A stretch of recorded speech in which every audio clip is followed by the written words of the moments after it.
I do not think that the world is ready for what is about to happen to crypto, blockchain, and distributed ledger technology. Certainly not the United States. Just in the past 24 hours alone, we have a banking giant becoming the first regulated bank in the United States to allow customers to buy crypto directly from their checking accounts. We also have another blockchain project making U.S. banking history with approval to launch the first regulated digital asset bank. We also have XRP making history for the XRP ledger in the spot ETF that is set to launch Thursday following a final SEC filing by Canary Capital. Interestingly enough here, Canary Capital did already launch their spot ETFs with HBAR and Litecoin. This is in the same vein. They filed a Form 8A with the SEC, clearing final regulatory hurdles for the first ever XRP spot ETF to begin trading tomorrow on the NASDAQ under the ticker XRPC. So what does all of this mean for you? We're going to be hopping into this momentarily. If you guys like this content, please like, subscribe, hype it on YouTube, or do whatever the cool kids do because it does help. All right, let's hop in. XRP makes history. You can go to genfinity.io and check out our articles. First spot ETF set to launch Thursday following final SEC filing. Cryptocurrency market stands certainly at the cusp of a significant milestone as Canary Funds has filed Form 8A with the Securities and Exchange Commission, completing the final regulatory step before the launch of the first ever XRP spot ETF in the U.S. Now, we're all waiting for this, what Form 8A means, market implications, et cetera, et cetera. I'll go through that. We're going to see many, many more financial products spinning off the back end of digital assets like XRP. Obviously, we know Canary Capital launched an HBAR and Litecoin ETF that I think went live, what was it, last week? This space moves too quickly. Now, for some context here, for those of you guys wondering what implications this could potentially have for XRP, within a couple of weeks, whenever Canary Capital is launched with HBAR and Litecoin, we've got HBAR Tata here stating HBAR has well and truly entered the ETF era. 15 U.S. filings have now referenced Hedera, and the Canary Capital HBAR ETF, is already live on NASDAQ. And that single fund, Canary Capital's HBAR ETF, spot ETF, already holds nearly 1% of all HBAR. Wrap your head around that. So when you think about what could potentially be happening for XRP with this spot ETF launch, you know, the best way to make correlations is for what's already out there in the wild. And it's going to be pretty interesting to watch. And just HBAR alone, 15 US ETF filings now referencing HBAR. I'm sure XRP has just as many, if not maybe a little bit more than that. Now, I want to play this for you guys because this should give you guys some context about not only where we've been, but potentially where we are going as well. This is absolutely massive. SoFi launching crypto trading, and this is multiple digital assets. And again, like we've said many times before, this is just one of many entities, and this is the first step in the first domino of many to fall. It's nice to see you, sir, in person. Good to see you as well. Okay, so what's going on here? This is a big deal. Yeah, this morning, big deal for you. It is a very big deal. It's a big day and a big milestone. Reverses the course of time. It does. We've wanted to be a one-stop shop for all your financial services needs, and one of the holes we've had for the last 2 years was in cryptocurrency, the ability to buy, sell, and hold crypto. We were not allowed to do that as a bank. It was not permissible.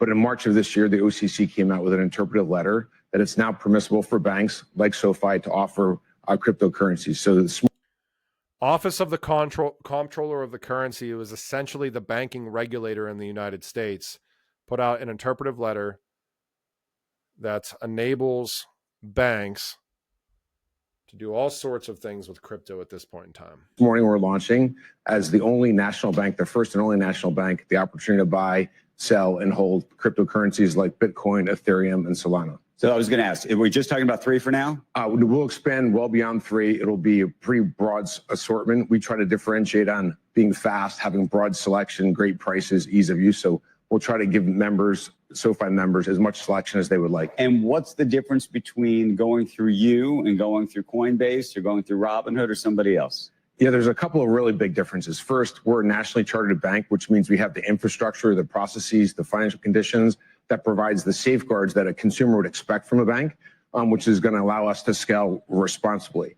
The second thing is because we are a one-stop shop, you can do all your banking, checking, and savings at SoFi, your borrowing, and your investing, and now crypto. And one of the unique things about that is when you come to SoFi and fund your crypto investments, you'll fund them in a SoFi checking and savings account. That checking and savings account's deposits earn interest. Say that again. You're going to fund it with crypto? You're going to fund your checking account. You're going to fund your checking account with cash. Okay. And then when you buy Bitcoin or Solana or Ethereum, the money will come straight out of your checking savings account. So when you're not putting cash to work, it's not sitting in an account that earns no interest, and it's not sitting in an account that's not insured. So the money will sit in an FDIC insured account up to $2 million is what we offer. And when you buy, it will instantly withdraw from that account and send it to the marketplace.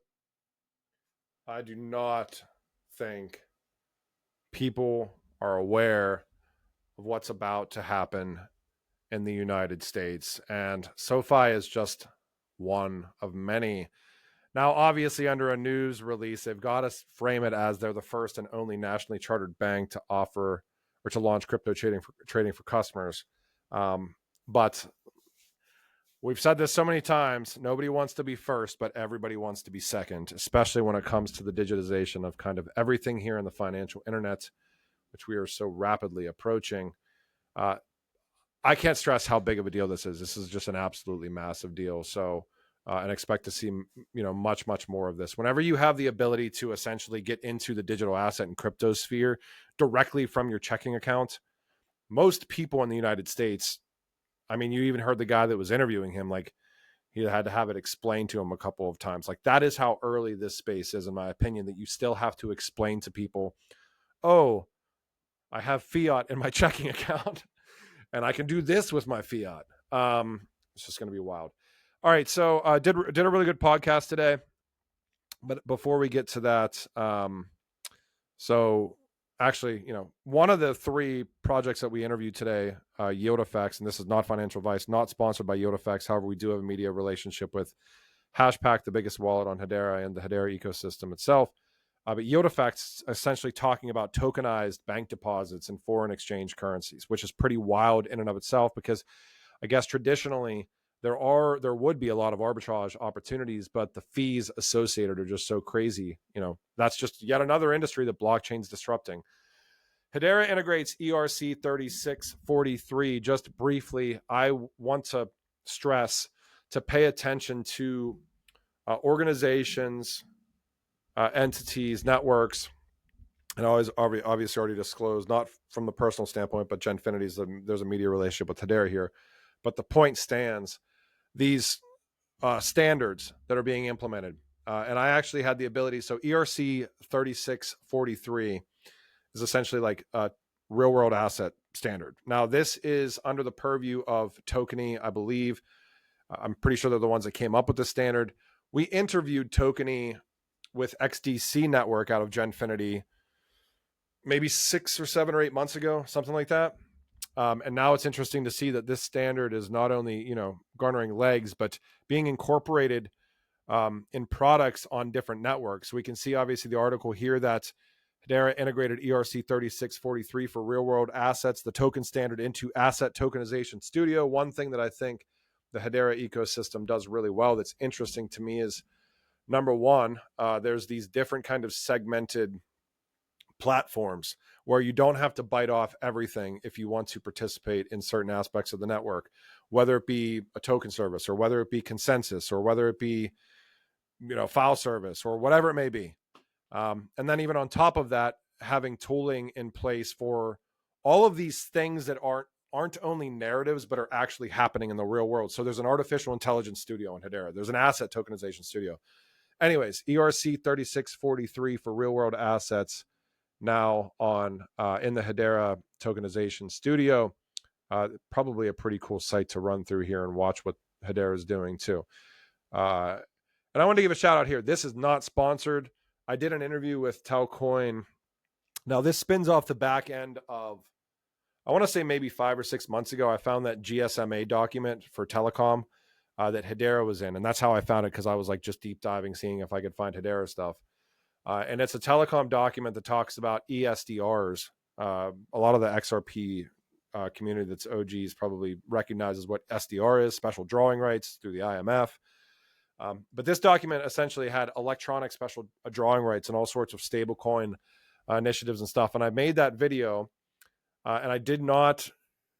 I did say, to be fair, I did say in the video that Hedera, I think it was Greg Scullard from either Hedera, the Hedera ecosystem from the dev standpoint, alongside a Telcoin developer, and there was a couple of others. I think Vodafone and some others were in there. Anyways, I posted that video, and I did not give Telcoin a shout out. And I got absolutely roasted by their community. So I did a follow-up video correcting it, saying, hey, this ESDR stuff is directly tied into Telcoin. I looked into it.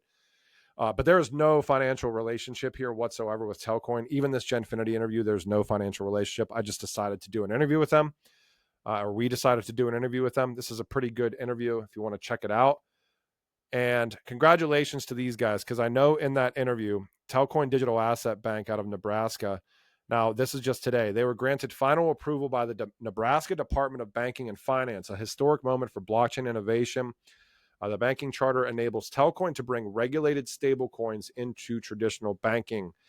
Again, under the context of people in the United States just have no idea what's coming as far as adoption is concerned. This charter from the Telcoin stance approval allows Telcoin Digital Asset Bank to establish a bridge between traditional banking and decentralized finance, including the creation of EUSD as the nation's first bank-issued stablecoin.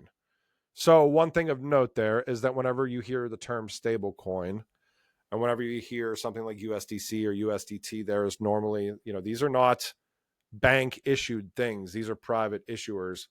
And you can think about potentially, now I know that something like USDC and, USDC, let's just say, there's collateralized and over collateralized aspects of pegging it to $1. So, but you still, inherently are taking on, risk. I would say if you look at what the narrative that's being formed and shaped is in the United States, a handful of years ago, we heard a lot about CBDCs, central bank digital currencies.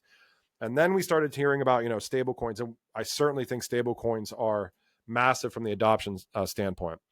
But I'm starting to see and hear bank deposit backed stable coins or tokenized bank deposits as the next iteration of where stable coins go, where the banks themselves tokenize what they already have and then issue it type thing in a tokenized version. So Norfolk, this is Telcoin today announced its final charter approval from the Nebraska Department of Banking and Finance to launch Telcoin Digital Asset Bank, the first digital asset depository institution in the United States. The charter positions Telcoin to become the first true blockchain bank directly connecting U.S. bank accounts to regulated digital cash stablecoins. The flagship product, EUSD, will be the first bank-issued on-chain U.S. dollar stablecoin offering consumers and businesses a secure, compliant way to use digital cash for payments, remittances, and savings. Notably, it's also the first bank charter to explicitly authorize connecting U.S. consumers to DeFi. Anyways, I wanted to give these guys a shout out because I know they mentioned this when we did our interview a few months ago. And it's cool to see something like this get across the line. So between the XRP first spot ETF potentially going live tomorrow, and we make assumptions or maybe speculate a little bit on what that means, where the HBAR spot ETF literally is holding 1% of all HBAR. What's going to happen to XRP as far as the XRP? How much XRP is going to be correlated to this one ETF? How much XRP is going to be correlated to 10 ETFs or 15 or 20 ETFs or multiple different financial products? It's the same thing with HBAR. It's the same thing with any asset that's going to have traditional financial products. You can look at, everybody's making strides at this point in time. And we're starting to finally see this iceberg of we don't want adoption because the old guard and the old system wasn't ready because they knew that it was coming, being chipped away at. So, there's kind of this clear ocean vessel pathway that we're starting to see, and you're starting to see some stuff sneak through here. And I just think that it is absolutely gigantic, and I don't think anybody's really ready for it. Anyways, I hope you guys enjoyed this video. A little bit shorter than some of the other ones, but Absolutely massive. And I can't wait to kind of see what happens next, regardless of green or red. It doesn't matter because adoption is coming and it's only a matter of time. I will talk to you guys when I talk to you. Please like, subscribe, share this content. It does help. And I'll talk to you later. Bye.